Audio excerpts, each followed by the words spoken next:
हिंदी की क्लास है हमारी 15। और हिंदी की क्लास है 15 और 9 चैप्टर है। उसमें क्या है, शिक्षक के निर्देशानुसार छोटे छोटे वाक्य बनाना। इसमें जो है बच्चों को वाक्य बनाना कैसे शिक्षक सिखाता है ये देखेंगे आज के चैप्टर में। आज हमारा चैप्टर है 9। तो चलिए फ्रेंड, देर ना करते हुए हम अपना सिलेबस डिस्कस करते हैं।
ले जाते हैं जो कि इवनिंग में 8 PM से 9 PM।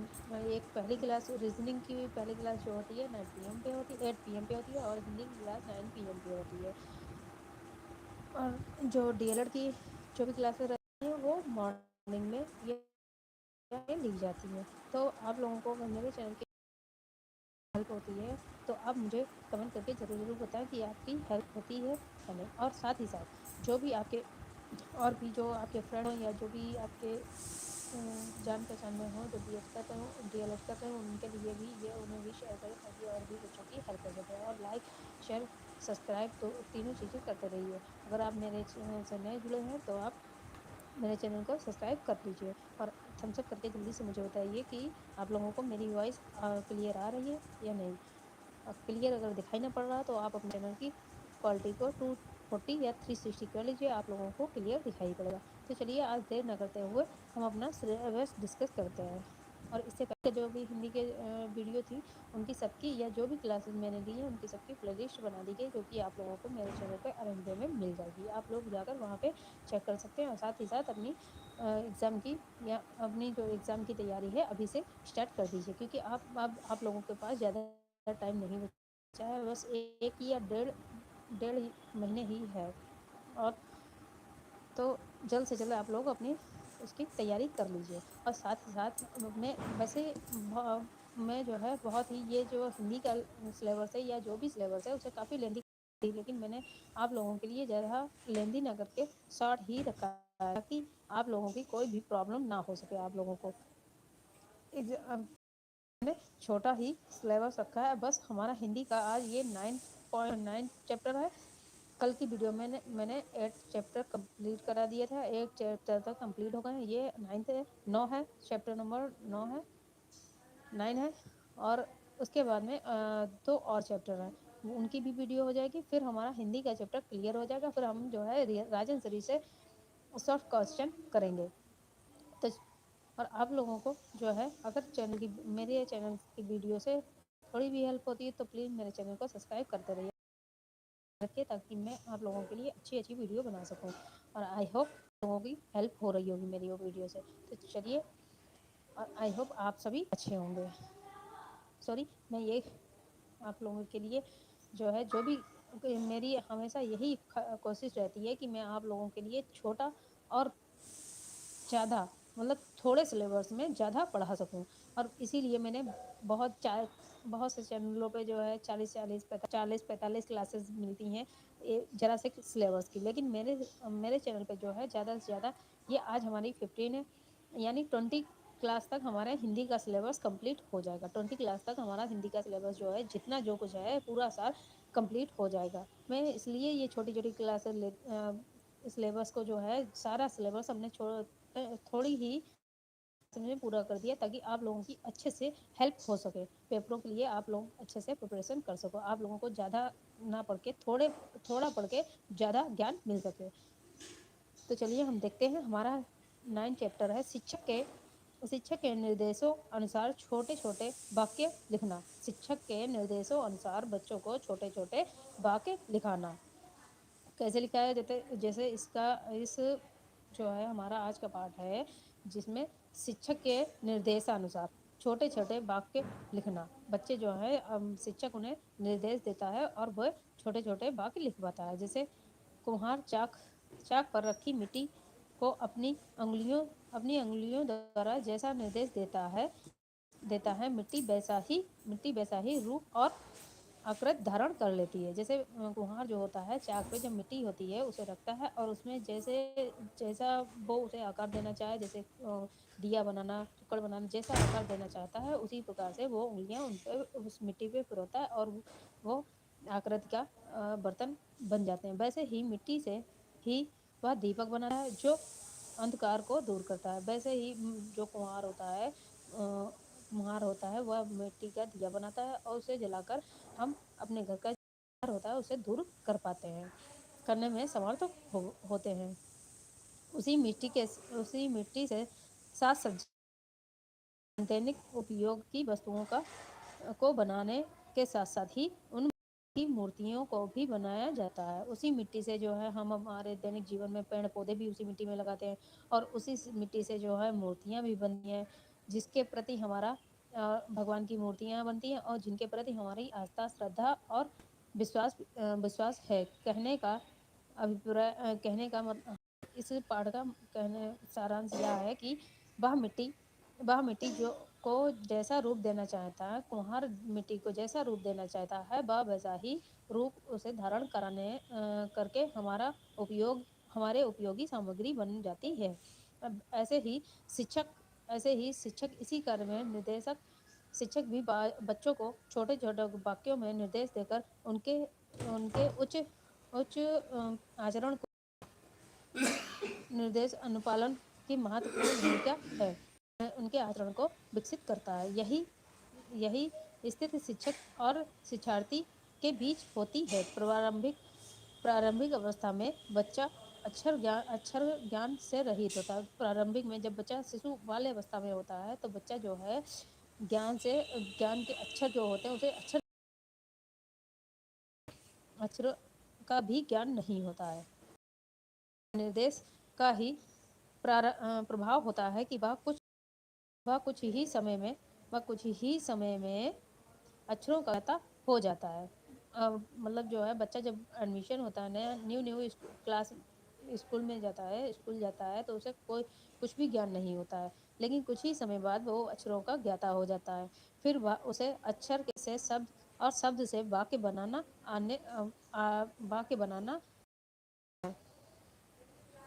और उसे छोटे छोटे वाक्य बनाने में समय नहीं लगता है। बालक प्रारंभ में शब्द फिर वाक्य बोलता है।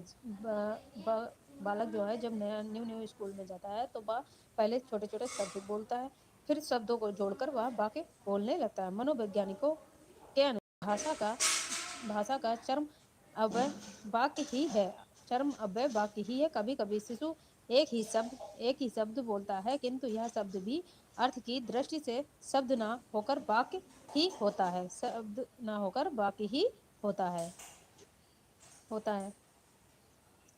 शिक्षक का निर्देश क्या है? शिक्षक के निर्देश का ही प्रभाव होता है कि वह कुछ ही समय में अक्षरों का ज्ञाता हो जाता है, और फिर उसे अक्षर से शब्द और शब्द से वाक्य बनाने में समय ही नहीं लगता है। बच्चा प्रारंभ में शब्द फिर वाक्य बोलता है। मनोवैज्ञानिकों के अनुसार भाषा का चरम अव्यय वाक्य ही है।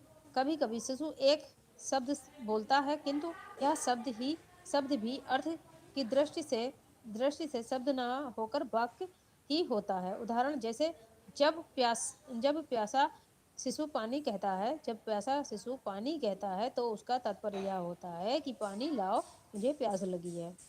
वाक्य उन समर्थक ध्वनियों का समूह है। वाक्य जो है उन समर्थक ध्वनियों का समूह है जिससे व्यक्ति की आकांक्षाओं, विचारों, एक भाव की अभिव्यक्ति होती है। प्रारंभिक कक्षाओं में वाक्य रचना का विशेष महत्व है। छात्र जब तक शुद्ध वाक्य बनाना नहीं जानता तब तक बड़े बड़े निबंध नहीं लिख सकेगा।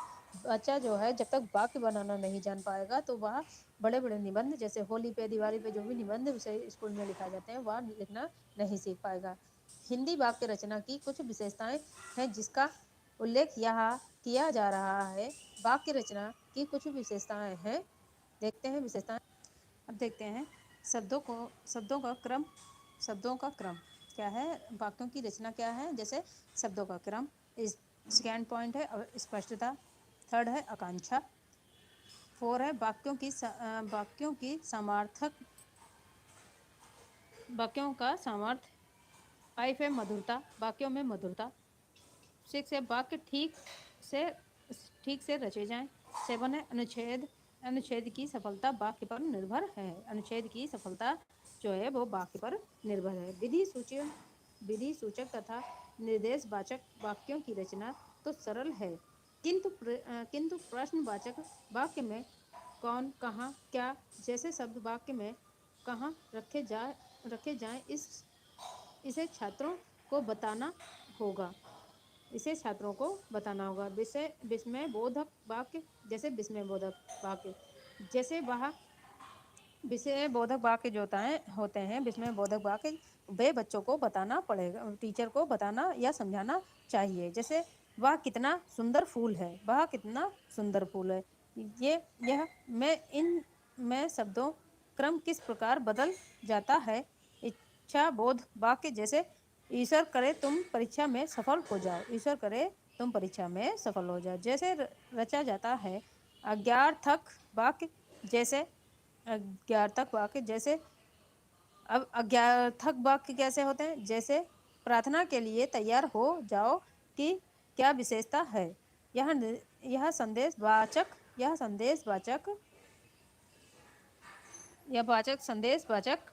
वाक्य हैं। जैसे मदन परीक्षा में सफल हो जाएगा।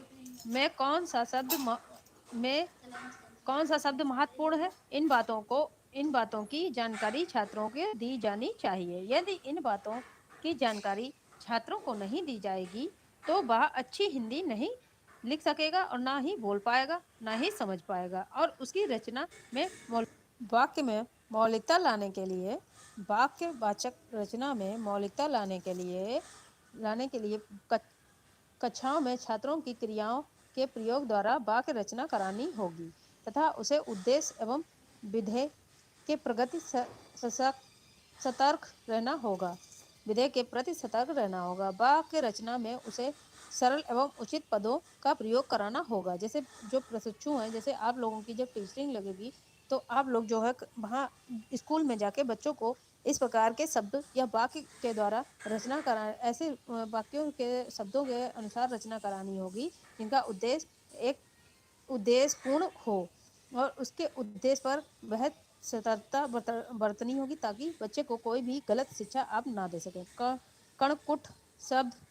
कर्णकूट शब्दों का परित्याग करके भाव और अर्थ के अनुसार शब्द जुटाने होंगे। रचना में मौलिकता के लिए चिंतन की मौलिकता आधारशिला के रूप में रहती है। बालकों में स्वतंत्र चिंतन की आदत डाली जाए, बहुतज्ञ बनाने का प्रयत्न किया जाए और अधिकाधिक वस्तुओं के संपर्क में उन्हें लाने दिया जाए।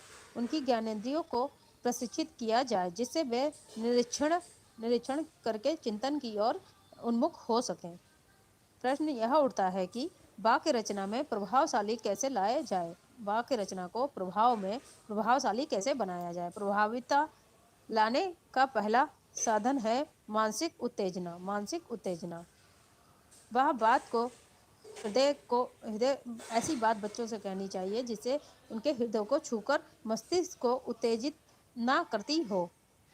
बच्चों से ऐसी कोई भी कटुर बात ना करी जाए जिससे उनके हृदय को छू जाए और उनका मस्तिष्क उत्तेजित हो जाए, वे उत्तेजना उनके अंदर उत्तेजना आ जाए, बदले की भावना, हीन भावना उनके अंदर विकास कर ले। वह ऐसी शिक्षक को ये ऐसी बातों का ध्यान रखना होगा। वह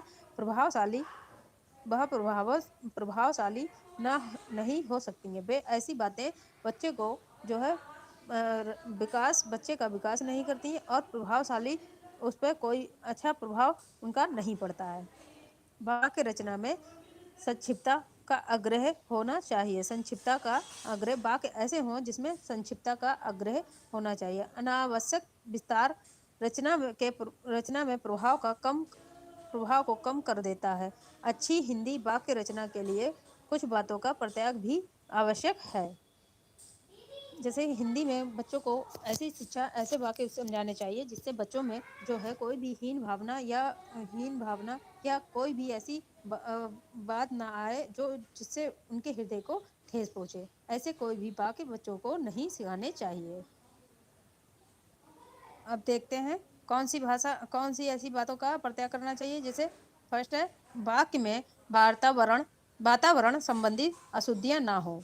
जैसे जो है बच्चे का स्कूल का ऐसा वातावरण हो जो बच्चे को मन भाए। सेकेंड है, वाक्य शिथिल ना हो।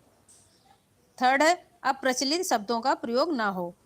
4 है, वाक्य में नीरसता एवं कठोरता ना हो। 5 है, निरर्थक शब्द ना हो। 6 है, प्रभावहीनता ना हो, वाक्यों में प्रभावहीनता ना हो। 7 है, अनावश्यक विस्तार ना हो। 8 है, द्रुह शब्दों का प्रयोग ना हो, जो दूषित शब्द हो उनका प्रयोग ना हो। अच्छी वाक्य रचना के लिए कुछ बातों का प्रयोग अशिक्षित है। जैसे उपमा का प्रयोग ना हो, लाघव का प्रयोग ना हो, सरलता का प्रयोग ना हो। उपमा का प्रयोग हो, लाघव का प्रयोग हो, सरलता का प्रयोग हो और प्रभाव का प्रयोग हो। पर्यायवाची का प्रयोग हो, विलोम शब्दों का भी प्रयोग हो, लिंग का प्रयोग हो, वचन का प्रयोग हो, कारक का प्रयोग हो, विभक्ति का प्रयोग हो या और अर्ध विराम का भी प्रयोग हो। ऐसे वाक्यों की रचना बच्चों से करानी चाहिए। आगे देखते हैं। अल्प विराम का प्रयोग हो, प्रश्नवाचक चिन्हों का प्रयोग हो और विस्मय बोधक चिन्हों का भी प्रयोग हो, पूर्ण विराम का भी प्रयोग हो और कोष्टक का भी प्रयोग हो। ये एक नोट है, आप लोग देख लीजिए, इसे भी लिख लीजिएगा। वर्णों को लिखवाने की गति पर भी चर्चा की जा चुकी है। जैसे बच्चों की जो है लिखने की गति का भी विकास साथ ही साथ करवाना चाहिए। विराम चिन्ह का उल्लेख भी किया जा चुका है। इससे पहले की वीडियो में मैंने विराम चिन्ह और लिखने की गति पर बात की थी। वीडियो मैंने बनाई है, आप लोग वहाँ मेरे चैनल पर जाकर वो भी आप लोगों को मिल जाएगी। इससे पहले की जो भी वीडियो है आप लोग, आई होप आप लोगों ने वो देख ली होंगी और सभी शेयर भी कर दी होंगी। तो आप लोग जो है उन्हें भी लाइक और शेयर करते ही चलिए और मेरे चैनल को सब्सक्राइब भी कर लीजिए। आगे देखते हैं। बच्चों को वाक्य रचना की समझ विकसित हो सके, इसके लिए प्रयास किए जा सकते हैं। जैसे भारत घर चल, भारत घर चल, ऐसे शब्द छोटे छोटे शब्द बोलकर और मिलाकर बच्चों को वाक्य बनाना सिखाएं। यह डाल है, वह गाय है, ये सभी शब्द हैं जिन्हें एक क्रम में लगाए तो होगा। जैसे भारत घर चल, यह डाल है, यह गाय है, ये 3 शब्दों के समूह हैं। शब्दों के समूह को वाक्य कहते हैं। जैसे वाक्य किसे कहते हैं? जो शब्दों के समूह होते हैं, जो उन्हें वाक्य कहा जाता है। वाक्य भाषा की पूर्ण इकाई है। इसमें ध्वनि, शब्द, वाक्य तीनों का उचित समायोजन होता है। वाक्य में प्रयुक्त शब्द पद कहलाते हैं। वाक्य में जो प्रयोग शब्द होते हैं उन्हें पद कहा जाता है। ऊपर के दोनों वाक्यों में भारत, यह और वह कर्ता के साथ कर्ता शब्द है तथा जाओ और है क्रिया है। स्पष्ट है कि वाक्य रचना है तो कर्ता एवं क्रिया का होना आवश्यक है। वाक्य की रचना में क्रिया और कर्ता का होना आवश्यक है। बिना क्रिया, बिना कर्ता के वाक्य संपूर्ण नहीं हो पाता है। वाक्य रचना की समझ से गतिविधियां सहायक सिद्ध हो सकती हैं। निम्नलिखित गतिविधियां कराएं। ये कुछ गतिविधियां हैं जो आप लोग स्कूल में बच्चों को कराकर सिखा सकते हैं। जैसे कुछ कर्ता एवं क्रिया के फ्लैश कार्ड बना लें। कुछ कार्ड बना लें जिसमें कर्ता को अलग तथा क्रिया को अलग रखें। शिक्षक बच्चे को बुलाकर कर्ता और क्रिया के शब्द मिलाने को कहें। उदाहरणार्थ मोहन ला। जैसे मोहन एक कार्ड पे लिखा हो, ला एक कार्ड पे, और फिर बच्चों से कहें कि इन्हें एक में मिलाओ। फिर मोहन ला। सेकेंड गतिविधि है, जैसे अपनी पाठ्य पुस्तक के किसी पृष्ठ पर आए वाक्यों को पहचान कर उनकी संख्या लिखें। बच्चों को पाठ्य पुस्तक में वाक्य दिखाकर वाक्य की पहचान कराई जा सकती है। थर्ड गतिविधि है जिसके माध्यम से बच्चों को वाक्य बनाना सिखा सकते हैं। जैसे कुछ दैनिक उपयोग में आने वाले वाक्यों के बीच शब्द निकाल दें। इस प्रकार वाक्य अधिक संख्या में चार्ट पर लिखकर बच्चों से उनकी पूर्ति कराएं तथा अभ्यास पुस्तक में लिखने को कहें। जैसे मैं और डैश डैश डैश खाता हूँ। ऐसे बच्चे जो हैं बताएंगे। 4 है गतिविधि, कुछ चित्र, कार्टून, दृश्य, चित्रात्मक कहानियां दिखाकर कक्षा में स्थानानुकूल वाक्य बनाएं।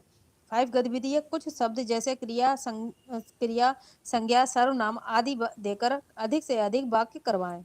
6 है, किसी घटना, मेला या विद्यालय में होने वाले कार्यक्रम एवं पशु पक्षियों आदि पर अधिकतम वाक्य लिखने को कहें। अब देखते हैं वाक्य लिखने की त्रुटियां या सावधानियां। भाई आप लोगों को अगर ये हेडिंग है। वीडियो अच्छी लगे तो लाइक जरूर वाक्य करते रहिए। वाक्य लिखने का तात्पर्य है भाव एवं विचारों के अनुसार शब्दों का उपयुक्त क्रम से सजाना। उपयुक्त शब्दों का चयन तथा उसकी सही क्रमायोजना के भाव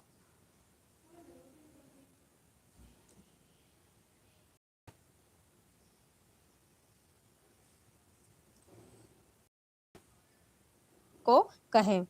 अब देखते हैं वाक्य लिखने की त्रुटियां या सावधानियां। ये हेडिंग है। वाक्य लिखने का तात्पर्य है भाव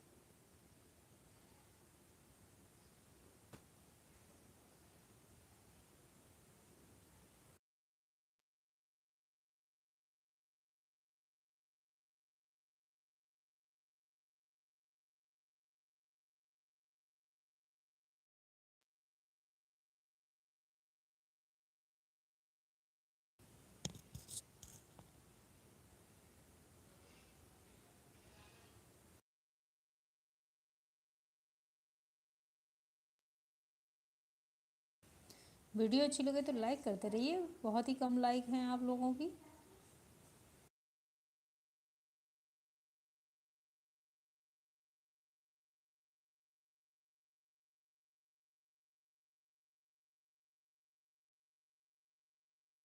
का उपयुक्त क्रम से सजाना। उपयुक्त शब्दों का चयन तथा उसकी सही क्रमायोजना के अभाव में वाक्य का सही अर्थ कभी भी स्पष्ट हो सकता है। वाक्य ऐसा होना चाहिए जो किसी भाव को पूर्ण रूप से प्रकट करता हो। जैसे वह गाता है। सेकेंड है वह संगीत सीखता है। संगीत सीखने के लिए गुरु जी के पास जाता है। अब देखते हैं वाक्यों में अशुद्धियां एवं उनका निवारण देखते हैं। हेडिंग है अशुद्धियां, वाक्यों में अशुद्धियां एवं उनका निवारण। पहला है शब्द अर्थ संबंधी अशुद्धियां। शुद्ध वाक्य की शब्द के उचित प्रयोग के कारण दोषपूर्ण हो जाता है। क्या है, शुद्ध वाक्य भी शब्द के उचित प्रयोग से दोषपूर्ण हो जाता है। अगर शुद्ध वाक्य में शुद्ध वाक्यों का उच्चारण नहीं किया जाए तो वे अशुद्ध हो जाते हैं। इतना कहकर नारद जी चल बसे, यानी कि चल बसे का होता है मर जाना। तो ये अशुद्ध वाक्य है। इसका जो है ये शब्द जो हैं वे उचित नहीं है। सेकंड है, इतना कहने के बाद नारद जी ने प्रस्थान किया। ये शुद्ध वाक्य है, ये शुद्ध वाक्य है। यहाँ पे नारद जी ने प्रस्थान जो है वह शुद्ध वाक्य शब्द है। सेकंड है, शब्द की क्रम संबंधी अशुद्धियाँ। शुद्ध क्या है, हेडिंग है क्रम, दूसरी हेडिंग है सेकंड, शब्द क्रम संबंधी अशुद्धियाँ। कभी कभी बच्चे शब्द का सही अर्थ बतन बनाते हुए सभी अर्थ जानते हुए भी वाक्य की क्रम योजना बीच शब्द को सही क्रम में नहीं रखते, जिससे वाक्य गलत हो जाता है। जैसे बच्चे जो हैं क्रम की शुद्धता जानते हुए भी सही से शब्दों को नहीं लगाते हैं, बोलते हैं, तो शब्द जो है उच्चारण गलत हो जाता है, शब्द जो है वाक्य गलत हो जाता है। जैसे गंगा को धरती पर लाए भागीरथी ही, ये अशुद्ध है, ये अशुद्ध उच्चारण है। इसमें होना चाहिए कि भागीरथी ही गंगा को धरती पर लाए, ये शुद्ध है। थर्ड देखते हैं, कर्ता क्रिया संबंधी अशुद्धियां। कर्ता क्रिया संबंधी अशुद्धियां क्या है, शिखा गेंद खेलने मैदान जा रहा था, ये अशुद्ध है क्योंकि इसमें थी होना चाहिए। रही और थी क्रिया, इसमें क्या है, शिखा गेंद खेलने मैदान जा रही थी, ये शुद्ध वाक्य है। इसमें कर्ता भी शुद्ध है और क्रिया भी शुद्ध है। 4 है वचन क्रिया संबंधी अशुद्धियां देखते हैं। पहला राम गए, ये अशुद्ध है, ये राम गए ये अशुद्ध है, वचन जो है इसमें अशुद्ध है। क्रिया जो है वो अशुद्ध है। राम गया, ये शुद्ध वचन है। रामा अपूर्व व अथर्व गया, ये अशुद्ध है। क्या होना चाहिए, रमा अपूर्व व अथर्व, ये शुद्ध है, ये शुद्ध वाक्य है।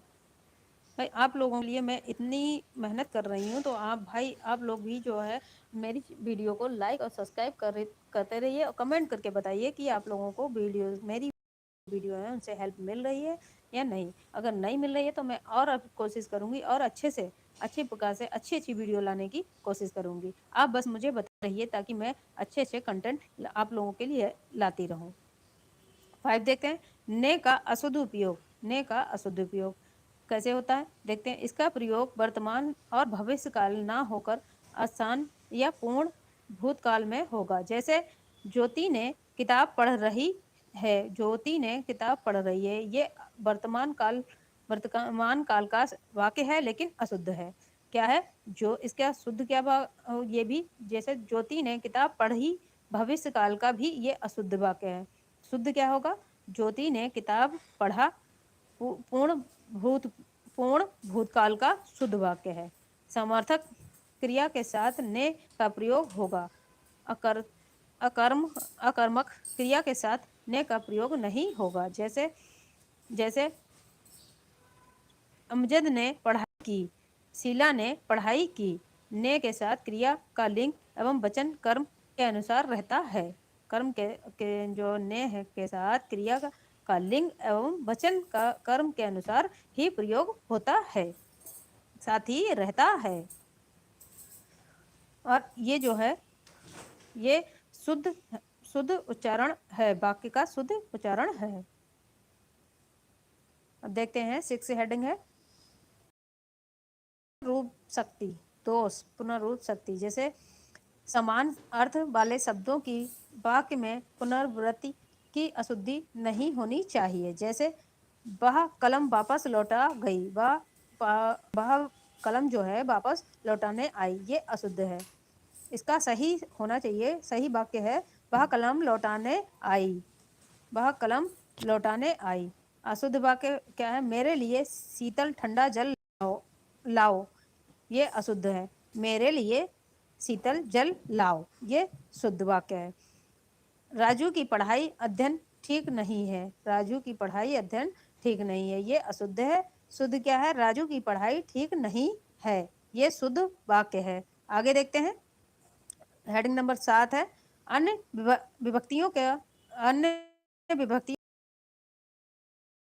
देखें। जैसे का, की, के, को, पर, ऊपर, को, पर, ऊपर आदि विभक्तियों के अन्य अनावश्यक प्रयोग से बचने का अभ्यास करना चाहिए। जैसे मेज के ऊपर किताब रखी है, ये अशुद्ध है। क्या वाक्य शुद्ध होना चाहिए? मेज पर किताब रखी है। अखबार को पढ़कर जानकारी मिली, ये अशुद्ध है। क्या शुद्ध होना चाहिए? अखबार को पढ़कर जानकारी मिली, ये शुद्ध है। उच्चारण ये शुद्ध है। अब ये जो है मूल्यांकन, ये आप लोगों के लिए नहीं है, तो मैं ये आप लोगों से डिस्कस भी नहीं करूंगी, क्योंकि मैं सिलेबस को और ज़्यादा लेंदी नहीं करना चाहती हूँ। बस यहीं तक ये आपका आज का जो हमारा चैप्टर है, हमारा आज का 9 चैप्टर जो है वो भी आज हमारा कंप्लीट हो गया है। हमारा 9 चैप्टर जो था वो 9 चैप्टर आज हमारा कंप्लीट हो गया है, जो कि हमारा अब इसके आगे की वीडियो में हम कल 10 चैप्टर देखेंगे। तो आप लोगों को अगर मेरे चैनल की वीडियो से जो हेल्प मिलती हो तो आप लोग मेरे चैनल की वीडियो को लाइक करें, सब्सक्राइब करें चैनल को। अगर नए जुड़े हैं तो आप सब्सक्राइब कर लीजिए और बेल आइकन को दबा लीजिए। और मेरा जो टेलीग्राम जो व्हाट्सएप ग्रुप है डीएलएड का, उससे भी आप लोग जुड़ जाइए, ताकि जो भी वीडियो की नोटिफिकेशन या जो भी होता है आप लोगों तक जल्द से जल्द मिल पाए आप लोगों को।